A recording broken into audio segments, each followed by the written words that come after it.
Before we get started, I just want to warn viewers that there is some explicit language used in this video. I do apologize in advance. So for those of you with younger listeners around or anything like that, if you have virgin ears, I'm just putting that warning out there in advance. Thank you and enjoy the content. Ladies and gentlemen, boys and girls, listeners and subscribers, hope all is well. I was on my way home from work the other day, and I was listening to this story that come on the radio. And they were talking about how kids as young as 2 and 3 years old were getting the option to choose their gender because they say that often that's the age when they start to express gender dysphoric behaviors and they start to choose their identity, right? That's essentially what they're saying. And it made me recall something, and we'll get into that here. But I think that this is linked to something a little bit more nefarious here, right? Children too, as if children aren't already being bombarded with, crazy things. We have, social media and violence, sexually loaded content, narcissism. I mean, all this is stacked against the youth of today. And now when you're introducing these kinds of narratives, right, boy or girl, parents raising they babies let kids decide. Kids are confused enough at this age, let alone introducing something, this rather foreign concept. It's a newer concept being introduced to our society. Okay. But I think that this transgender, gender fluidity, gender dysphoric ties into something much more nefarious. Okay. Because we've already seen instances of this being taken to the next level, right? Where men can decide suddenly they're women, like we saw in the GameStop here.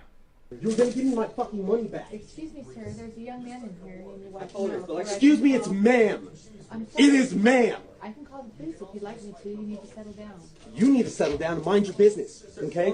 Ma'am, once again, ma'am. I said both of you. So, this person goes off in this GameStop because he was misgendered, and we see instances like this on the rise. But not only can you be transgender now, you can also be trans age. Okay, yes, this is a real thing. Leave.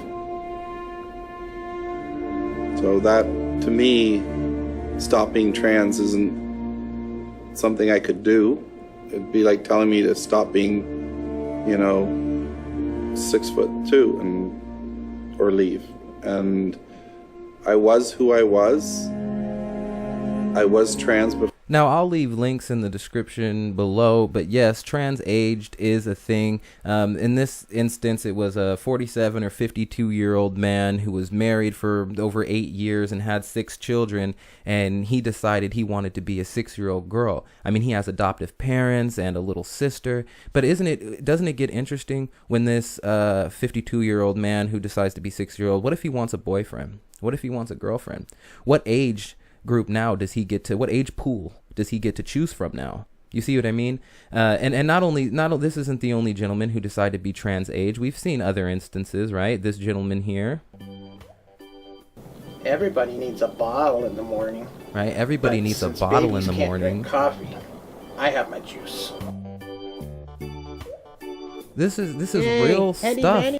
And this isn't just outliers. If you've heard of ponying, if you've heard of other things, this is real stuff that's going on. And we have real initiatives happening in the United States, not only to dumb the population down, but also to curtail the population. Okay, the United States birth rate has declined. Okay, and we also have they're killing our children. Right, 40 to 50 million abortions a year, approximately 125,000 abortions a day.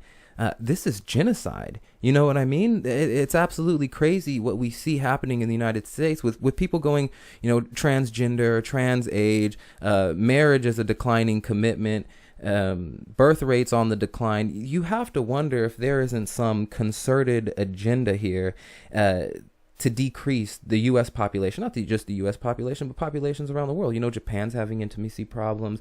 Anywhere else, we just bomb and blow them up as part of that initiative and routine. And the population is so, dumbed down, right? We have fluoride in our water. Oh, fluoride's good for you. Really?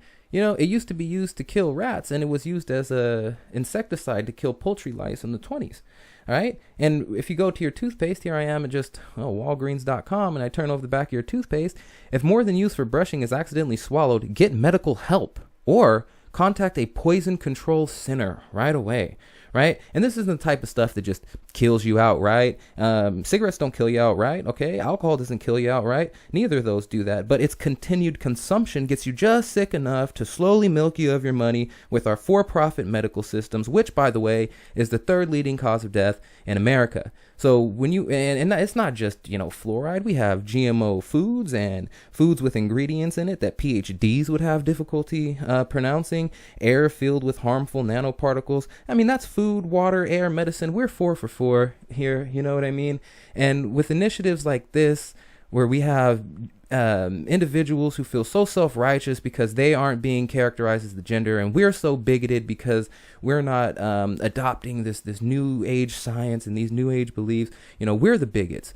52-year-old man decides he wants to be a 6-year-old girl. No problem. You're the bigot if you don't understand that, okay?